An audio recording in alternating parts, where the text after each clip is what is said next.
Welcome aboard, Air Transport Statistics Channel, broadcasting from the Netherlands. In this channel, you can find air transport related data, and I hope it can assist you with your investment in the aviation industry, especially from the perspective of fundamental analysis. In the series of videos, I am going to explain the top 10 passenger airlines by revenue. Today, I am going to analyze China Eastern Airlines from China. As you can see, China Eastern is ranked number 10 among the top 10 passenger airlines. The airline is the second position among Chinese airlines after China Southern. China Eastern Airlines, together with China Southern Airlines and Air China, are called the Chinese Big Three airlines. Firstly, we will see the general description of the China Eastern Airlines Group. The airline was founded in 1988 in China, and China Eastern was established in 1988 under the Civil Aviation Administration of China Wadong Administration. In 1997, China Eastern took over the unprofitable China General Aviation and also became the country's first airline to offer shares on the international market. Its headquarters is located in Shanghai. The stock is dealt with at the Shanghai Stock Exchange, Hong Kong Stock Exchange, and New York Exchange markets. It has major three international hubs: Shanghai Pudong Airport, Shanghai Hongqiao Airport, and Beijing Daxing Airport. There are more domestic hubs, but they are excluded here.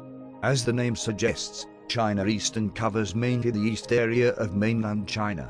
Especially, the airline has a strong presence in the Shanghai area. The biggest international hub is located in Shanghai Pudong International Airport.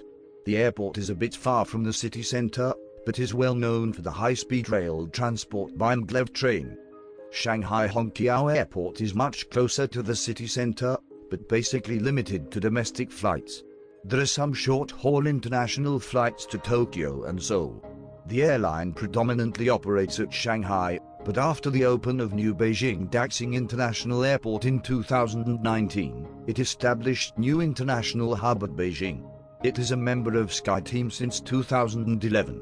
It is interesting that 2 out of 3 top 3 Chinese airlines belong to SkyTeam. Somehow, none of them are in One World. It has 40 international destinations and 350 domestic destinations.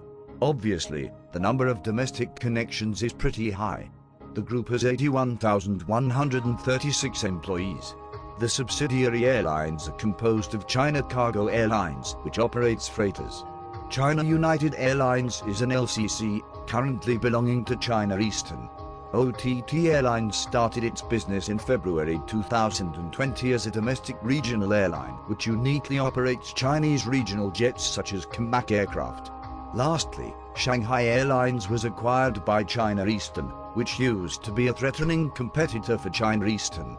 It flies short-haul routes including domestic and some Asian international destinations. China Eastern has joint ventures with Air France KLM and Japan Airlines. Interestingly, Japan Airlines belongs to One World, which is different from China Eastern's SkyTeam. Next, destination information. This information is provided from flightconnections.com. Regarding long-haul network, there is no outstanding fact. In recent years, the airline is expanding the long-haul network.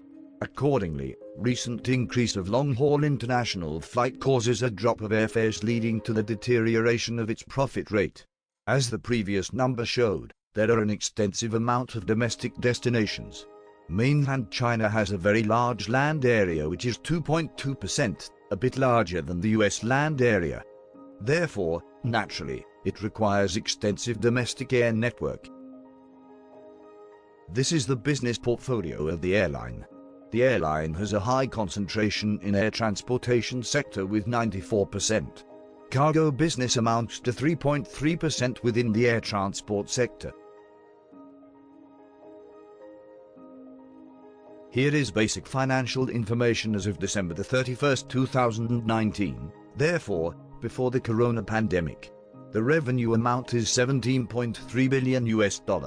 Profit is $0.4 billion and profit ratio is 2.3%, which is considerably low.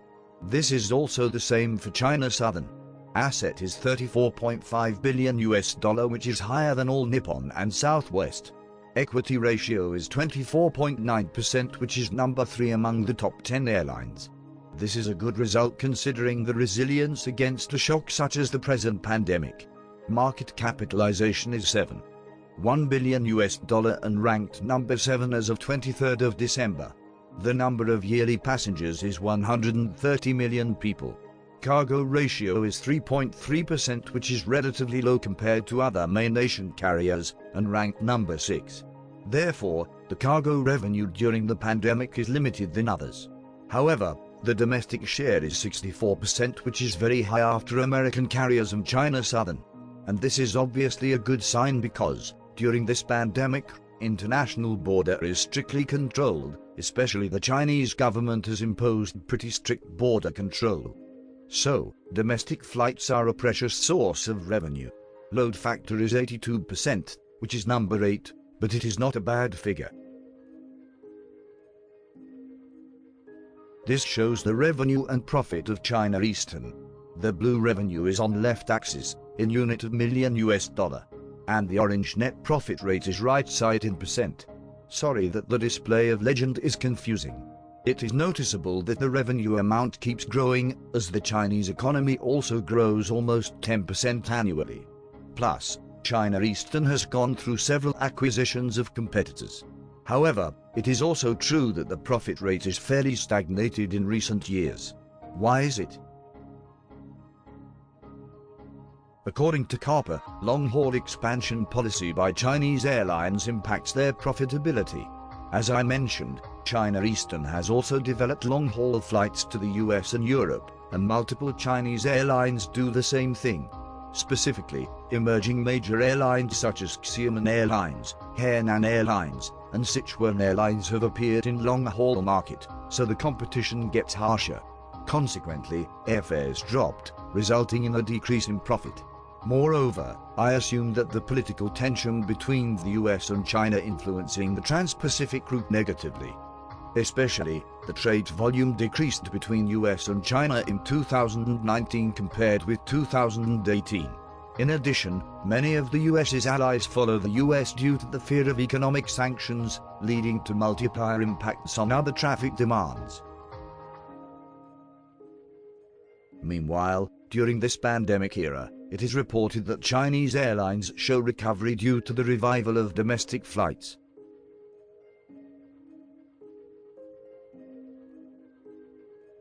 This is a quarterly result of revenue and profit since 2019 March. We can see that the revenue and profit plummeted in the March 2020 result. However, the loss amount was eased in September 2020, surprisingly. This is largely because of the steep recovery of domestic market in China. And luckily, China Eastern has a large share of domestic flights, accounting for 65%. Next, fleet information. China Eastern has 723 aircraft in total.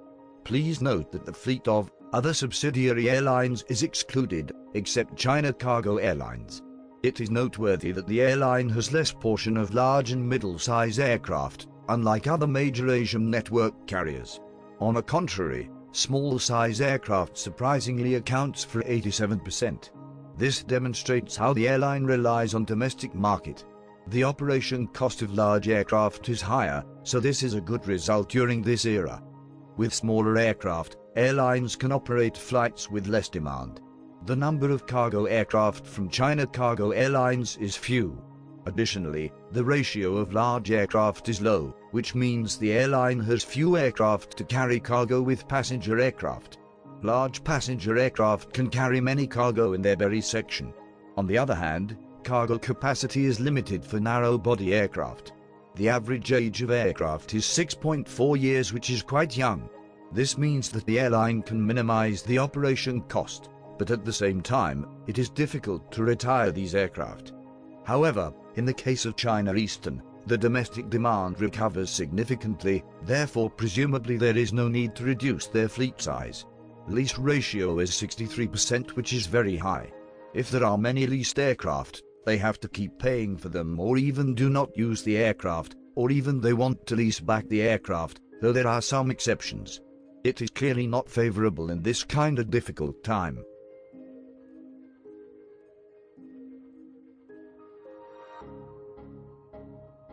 For your information, this is the categorization I made for this analysis.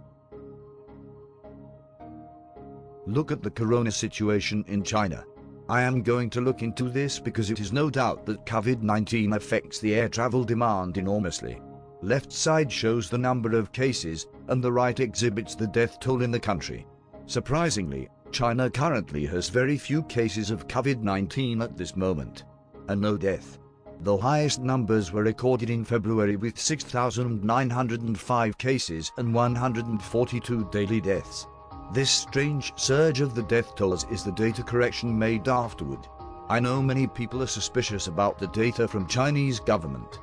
Actually, it was revealed that they falsely minimized the number of cases and death tolls at the first stage. However, I personally think that currently China does not manipulate their figure anymore.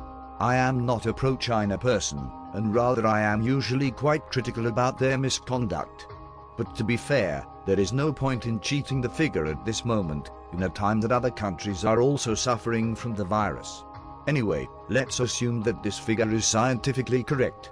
With strict border control and other methods, the country is pretty successful in containing the coronavirus. Even domestic travel beyond their province requires a certificate to prove negative. This is the comparison of flight schedule change year over year published by OAG. It illustrates how much extent do flights come back to the air compared with the same month in 2019. The lower the number, the more flights are cancelled. I would like to see this in order to see the impact of the pandemic on each country. The blue circled one shows the data of the mainland China. China and Hong Kong demonstrated the first enormous drop of air travel in February in the world, as the virus spread from Wuhan, which locates in the central part of inland China. However, as a result of the few corona cases in recent days, the travel demand is largely coming back to the air. Actually, China shows the highest recovery rate. Especially in October, the figure amazingly returned to almost the same amount of the last year. Look at this statistical data. The right red squared part shows the comparison of international markets of China between 2019 November and 2020 November. You can see that the international market plummeted extensively compared with the last year. The Chinese government has imposed strict border control on entering China, so the drop is very large. They require PCR test when passengers arrive at Chinese airports and 2 weeks of quarantine, plus the number of flights is strictly controlled. Nowadays, China relaxes the restriction against the countries which has few corona cases like South Korea, Japan, or Singapore, but it still remains rigid. This results in a dramatic decrease in international market. It is even smaller than South Korea as of November, although usually, Chinese international market is larger than Korea. Meanwhile, the left side blue box indicates the comparison of domestic market. Again, surprisingly, the domestic flight recovers completely because of the low corona case in the country. Rather, it exceeds the previous year's amount.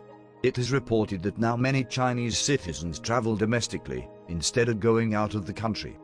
This is partly why their economy recovers quickly. Thanks to their vast land, domestic market is originally very large, next to the United States. Some international flight aircraft are now used in domestic flights accordingly. This illustrates the domestic RPKS of big three Chinese airlines. RPK is revenue passenger kilometers that shows the number of kilometers traveled by paying passengers. China Eastern is the yellow line. So, January is the time when corona started spreading from Wuhan. But still, the impact was relatively small since the government didn't take it seriously at first as of January. The figure in October outweighs the amount in January. This is the same for Air China and China Southern. Recently, it shows the decreasing phase. It is reported that fear for corona is again surging as the situation in other counties gets severe.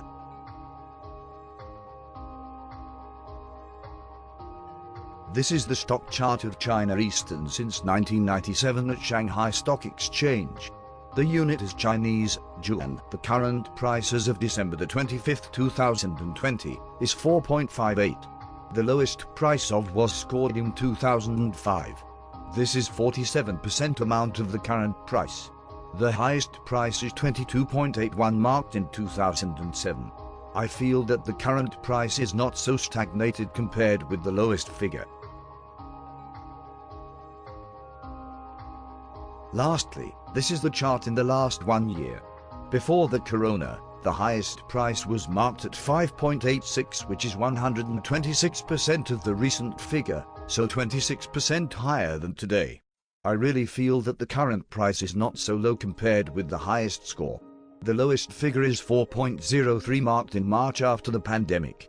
The price kept stagnated for a while until the domestic market recovered. Then the price bounced back to 5.53 in September.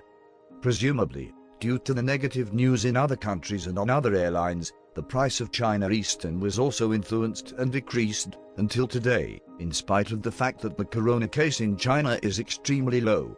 In my view, China Eastern operates their business considerably well compared with other airlines in other countries during this era. This is mainly due to the high demand of domestic flights, and this appears in their stock price.